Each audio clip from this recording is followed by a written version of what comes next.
Jésus juif et après, une émission du service diocésain des relations avec le judaïsme, présentée par Claire Bardoul, Thierry Colombier, Nathalie Cromwell. Merci de nous rejoindre pour une nouvelle émission du service diocésain des relations avec le judaïsme. Aujourd'hui, avec Thierry Colombier, nous allons évoquer le souvenir d'Annette Labour, pionnière du dialogue judéo-chrétien dans l'Ouest, membre du service diocésain dès sa fondation en 2010 et qui nous a quittés le 12 octobre 2014. Alors, Annette, elle est née en 1930 à l'Immaculée, une commune limitrophe de Saint-Nazaire. Sa mère, sage-femme, a beaucoup compté pour elle, Thierry. Oui, assurément, sa mère a accouché des milliers de femmes à Saint-Nazaire, une ville importante où les femmes avaient à l'époque beaucoup d'enfants. Et toute sa vie a été référée, calée sur le rythme de la mère de famille qui devait s'absenter à tout moment, souvent dans l'urgence et de nuit comme de jour. Donc, effectivement, Annette me disait que sa mère a beaucoup compté, notamment peut-être pour sa vocation de médecin. Après, oui. Et puis, il y avait aussi les souvenirs de la guerre où elle, toute jeune quand même, puisqu'elle était née en 1930, elle t'avait raconté avoir accompagné parfois sa mère dans l'urgence pour des accouchements à l'époque de la guerre. Oui, j'ai en tête ce souvenir où elle avait accompagné sa mère qui a dû partir de nuit dans une famille qui n'avait pas d'électricité, peut-être après les bombardements. Et sa mère a été une des premières à avoir une voiture. Et donc, elle a placé sa voiture devant la fenêtre, phare allumé, pour accoucher cette femme. Oui, donc des souvenirs qui doivent marquer. Hein, tout à fait. À l'âge qu'elle avait, certainement. Alors, Annette a été certainement très marquée par le souvenir de la guerre à Saint-Nazaire, qui avait quand même été violente avec les bombardements. Elle a été, on peut dire, animée du même désir que sa mère, servir la vie. Et c'est probablement pour ça qu'elle a entrepris, elle, des études de médecine, ce qui n'était quand même pas très courant à l'époque. Oui, et ce qui est intéressant de souligner, c'est que, d'après ce qu'elle me disait, c'est qu'elle n'a pas été influencée par ses parents. Son père était technicien en chantier, sa mère était très occupée dans sa vie, et c'est vraiment elle qui a décidé de devenir médecin après avoir passé le bac. Oui, donc ça a été vraiment une vocation personnelle, un désir personnel de s'engager dans la médecine. Mais peut-être quand même inspiré par l'exemple de sa mère qui était... Oui, je pense que l'activité de sa mère l'a beaucoup marqué. Alors, Annette, elle a donc entrepris des études de médecine, ce qui n'était pas très courant à l'époque pour les femmes. Je crois que je l'avais entendu dire qu'elle était la seule femme de sa promotion. Oui, tout à fait. Donc et elle a débuté au départ comme médecin généraliste. Alors, je ne crois pas, parce que je pense qu'elle a tout de suite poursuivi, après son internat, une spécialisation dans la neuropsychiatrie. À l'époque, ça pouvait se faire dans la continuité. Par contre, elle a exercé comme médecin à la caisse d'allocation familiale. À Saint-Nazaire ? Non, à Paris. À Paris. Hein, mais alors à ce moment-là, comme médecin généraliste dans un premier... Alors sans doute, je ne sais pas sous quel statut elle était embauchée, mais c'était après sa spécialisation de... D'accord. Donc d'entrée de jeu, elle s'était orientée vers la neuropsychiatrie. Oui, apparemment, ça a été une sorte de continuité pour elle, presque naturelle. Oui, comme une sorte de vocation, un appel à être dans cette spécialité. Vraisemblablement, oui. Oui.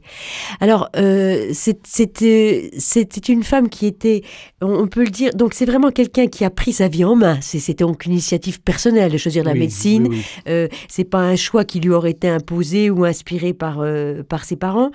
Elle a des capacités intellectuelles. Tu disais, on l'a pu l'observer, elle a eu une mémoire excellente jusqu'à la fin de sa vie. Oui, tout à fait. Oui. Elle avait le goût de l'étude, elle avait une volonté aussi extraordinaire. Et c'est quelqu'un qui avait de l'ambition au bon sens du mot et qui était exigeante vis-à-vis d'elle-même. Donc, se diriger vers cette spécialité, ça l'a amené à faire une analyse personnelle, puisque pour aider les autres, il faut déjà être très au clair avec soi-même. Alors, je crois que c'est venu en fin d'études. après avoir rencontré ces professeurs qui étaient, dont la plupart étaient des juifs. Oui, on y reviendra justement à ça, parce qu'elle a été à l'hôpital de la Pitié-Salpêtrière. L'hôpital Sainte-Anne, oui. Oui. Et donc, je pense que le fait de côtoyer des professeurs qui avaient donc eux-mêmes réalisé une psychanalyse, je pense que ça lui a donné le goût de faire de même. Et elle a pu rencontrer une des psychanalystes les plus importantes sur Paris, qui était une Canadienne, dont je ne me souviens plus le nom, mais qu'elle a rencontrée pendant près de 10 ans. Ah oui, donc c'est quand même très exigeant comme formation. Oui. Elle m'en avait touché un mot une fois lors d'un trajet à Paray-le-Monial, en me disant qu'effectivement c'était quelque chose qui lui avait en fait donné peut-être de l'assurance et une certaine liberté aussi. Oui, et à la fois aussi, elle le raconte assez librement que ça l'a déstabilisée. Ça a sur le moment, beaucoup de choses, oui. Sur sa propre vocation à venir, sur la marche du monde, sa relation aux autres, etc. Mais donc, il a fallu ce temps-là pour qu'elle puisse trouver sa maturité. Alors, donc, médecin à Paris, dès le départ, en somme, c'est un esprit. Elle est une personne indépendante, libre, d'esprit curieux. Elle a fait toutes sortes de rencontres diverses et variées. Oui, et celle qui l'a certainement le plus marquée, c'est de rencontrer le monde des prostituées. Alors on va y venir, mais je pense qu'elle a quand même rencontré, Françoise Dolto. Elle s'est intéressée aux questions d'éducation.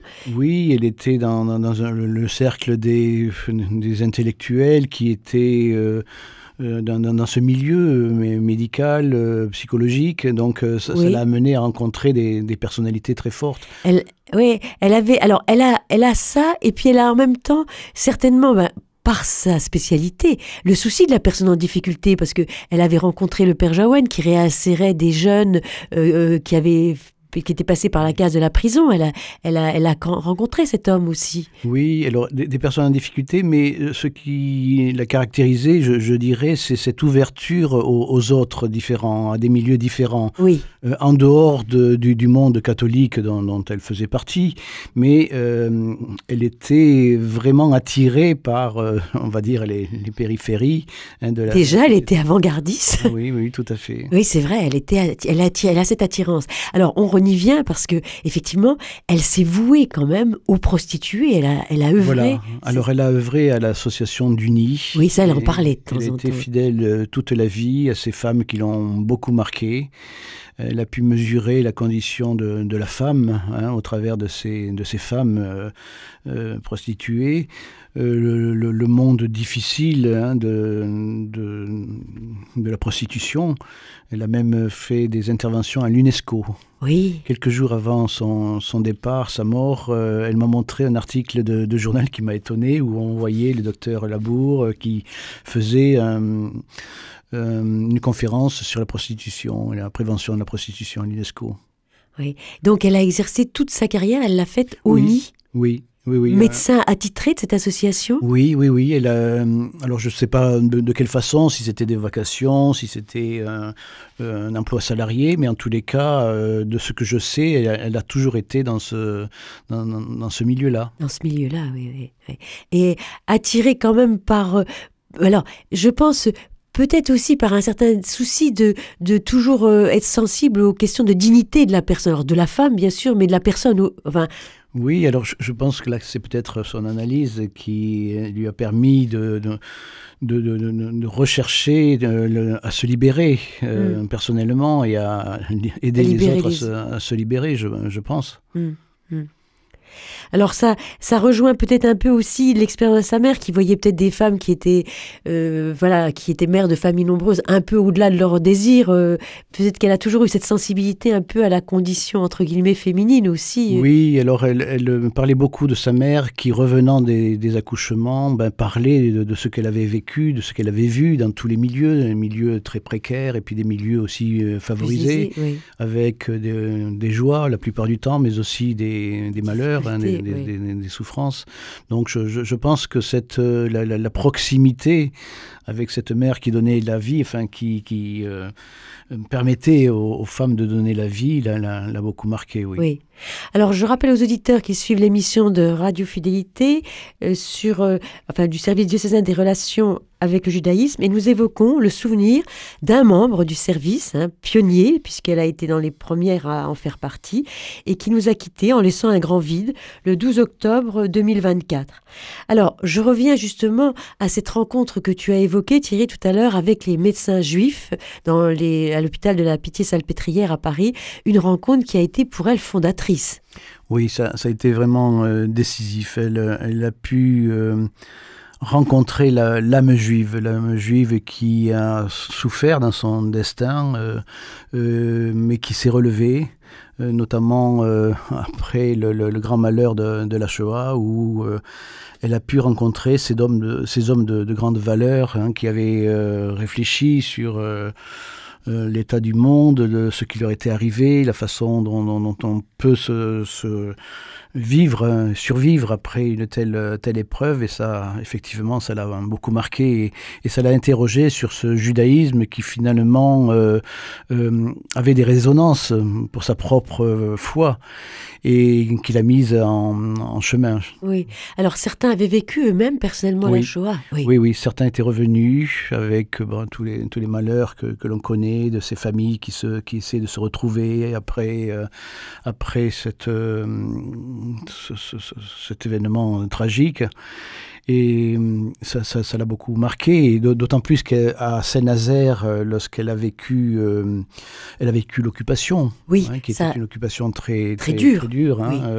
La ville avait été entièrement bombardée, détruite. Et occupée par les nazis. C'était une base sous-marine qui était un lieu stratégique.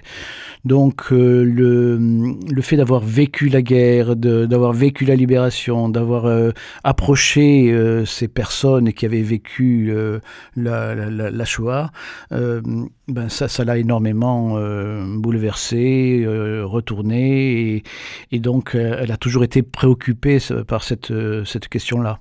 Oui, et puis ça a généré chez elle une véritable empathie d'entrée de jeu avec ces personnes, et après, au-delà, avec les Juifs, parce que ça, on l'a constaté et on en reparlera, mais elle avait vraiment cette proximité, cette empathie avec les Juifs. Alors, avec le monde juif. Oui, je dirais qu'à la fois, il y avait donc effectivement cette interrogation que le monde juif lui posait, et qui suscitait une profonde empathie, mais très vite aussi, elle a fait le lien avec la propre foi chrétienne, et c'est la raison pour laquelle elle était tellement attachée à approfondir la relation avec le monde juif, parce que c'était une façon pour elle d'approfondir sa propre relation au Christ et à la tradition chrétienne.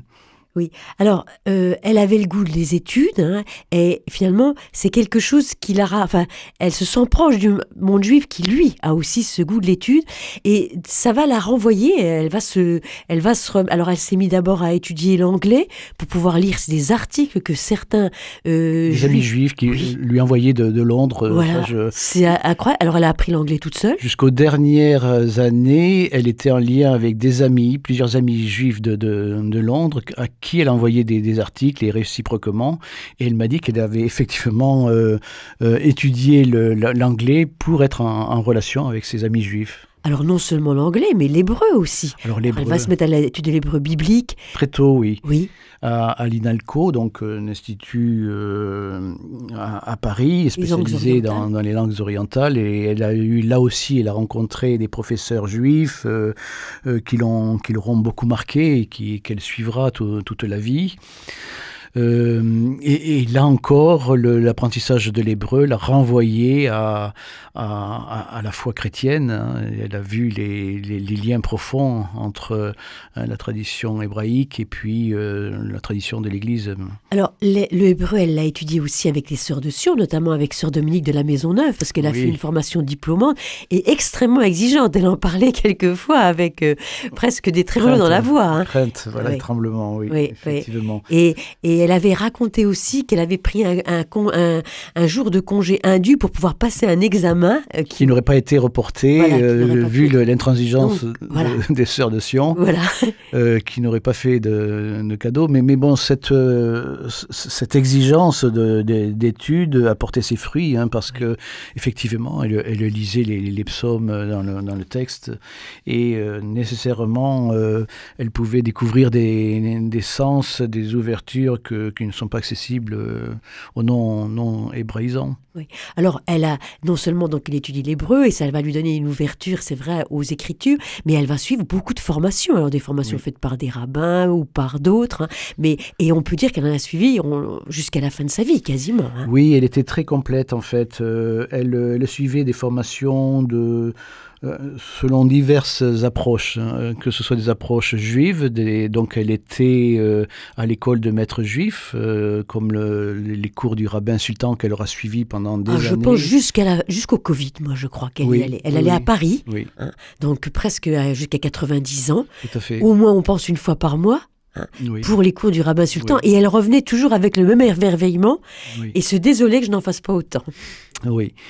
Alors donc, elle suivait des cours auprès de maîtres juifs, mais aussi de chrétiens, et je pense au frère Lénard, Pierre Lénard, qui est un religieux de Sion qui a vécu en Israël et qui a appris de maîtres juifs le Talmud. C'est un des rares talmudistes chrétiens, catholiques, et qui dispensait des cours soit à la maison des Pères de Sion, rue Notre-Dame-des-Champs à Paris, soit même il avait des contacts ici à Nantes ou à Angers, et donc on allait assez fréquemment à ces cours. Mais vous alliez aussi à la trappe de Solignac. Et effectivement, on allait à la trappe de Soligny, où un moine était d'origine juive et faisait venir... Le frère Jean-Pierre, c'est ça ? Voilà, frère Jean-Pierre, oui. Faisait venir le frère Pierre Lénard. Pierre Lénard et d'autres, le rabbin sultan aussi allait là-bas.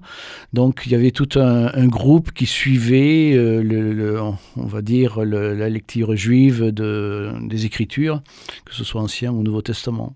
Et Annette, non seulement y allait, mais voulait entraîner d'autres à y aller. Elle avait un enthousiasme et un émerveillement qui ne s'est jamais démenti. Oui, parce qu'elle estimait que ce n'était pas une option personnelle, que ça devait être essentiel pour tout chrétien d'approfondir la source juive. Donc, elle était impatiente et insistante notamment auprès des prêtres et religieux pour promouvoir cet intérêt pour le judaïsme. Alors, toi, qui la connais, c'est bien, tu sais qu'elle s'était constituée toute une bibliothèque aussi. Oui. Importante, avec tous les auteurs.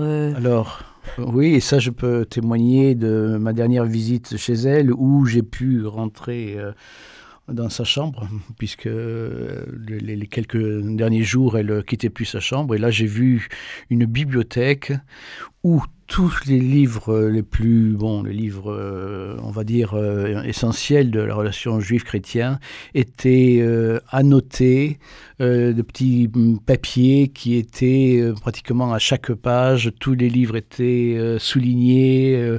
Donc, non seulement elle les lisait, mais elle les étudiait, elle les reprenait.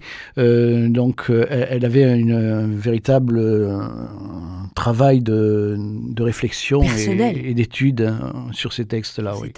Alors, c'était des gens qu'elle avait rencontrés aussi physiquement, les Pères du Jardin, Dupuis, tout ça. Oui, elle a rencontré les grands acteurs du dialogue des dernières décennies.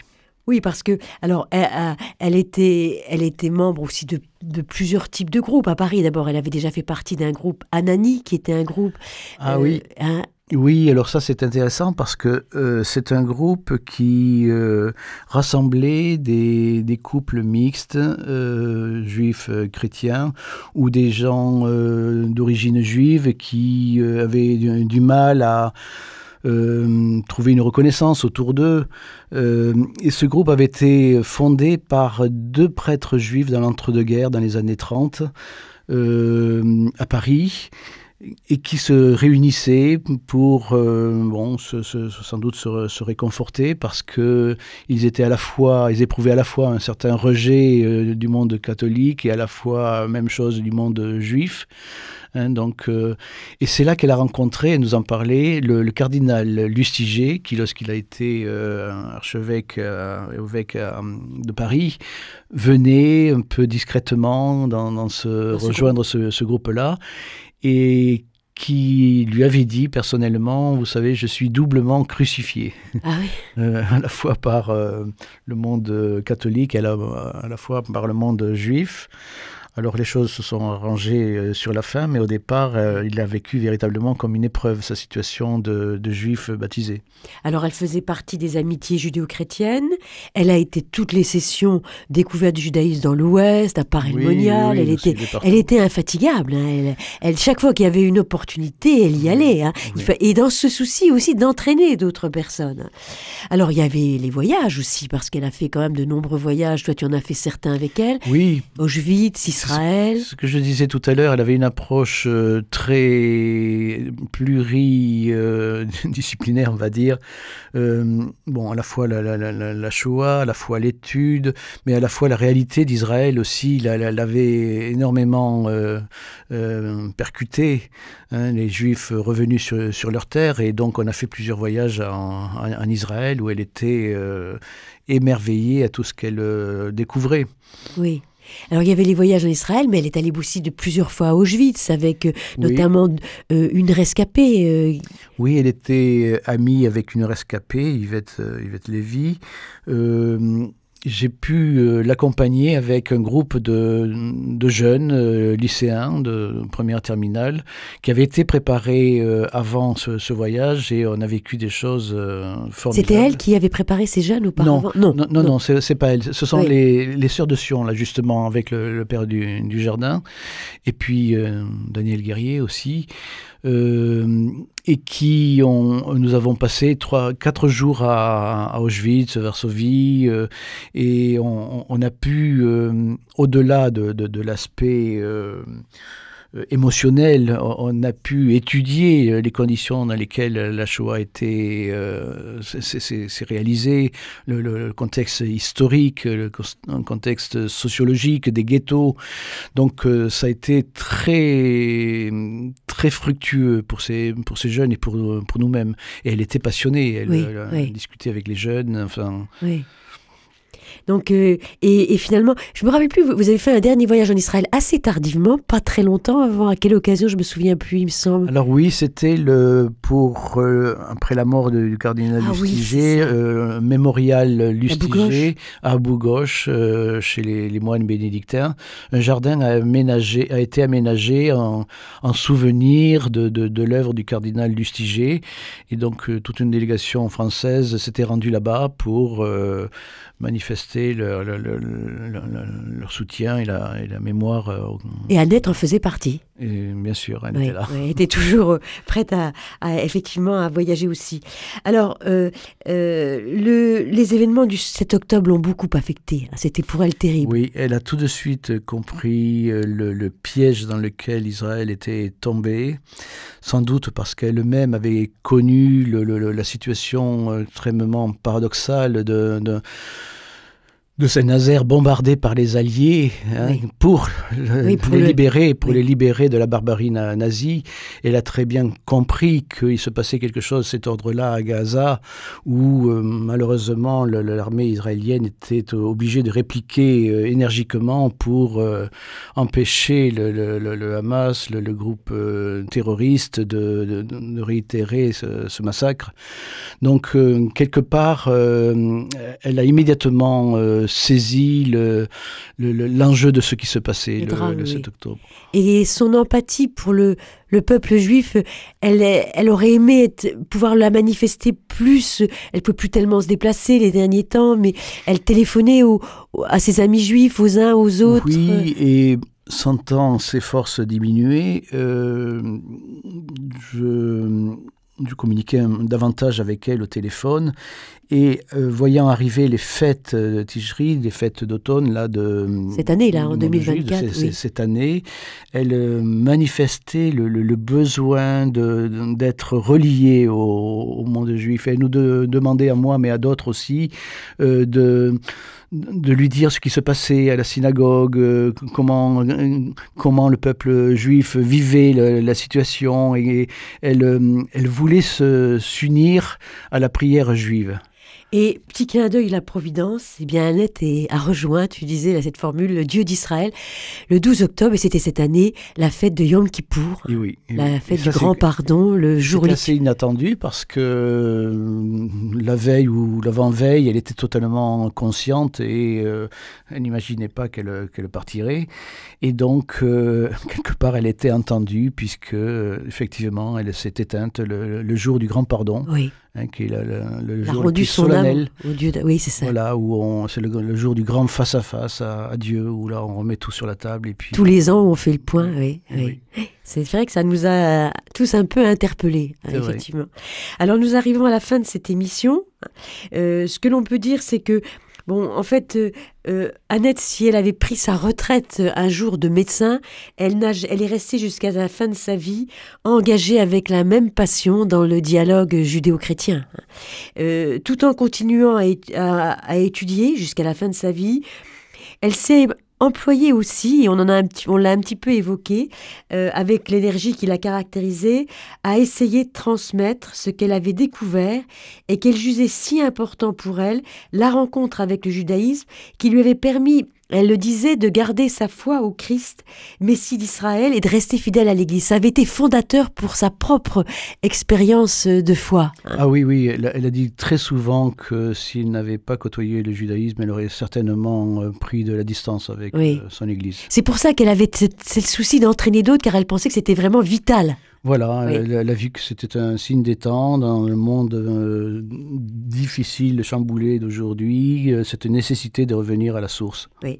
Alors, c'est cet autre aspect de son engagement qu'on envisagera dans une prochaine émission, justement, ce besoin qu'elle avait d'essayer de transmettre et d'entraîner d'autres à sa suite. Alors, vous avez suivi donc l'émission du service diocésain des relations avec le judaïsme, consacrée à Annette Labour, l'un des membres du service qui nous a récemment quittés. Merci Tanguy qui était la technique.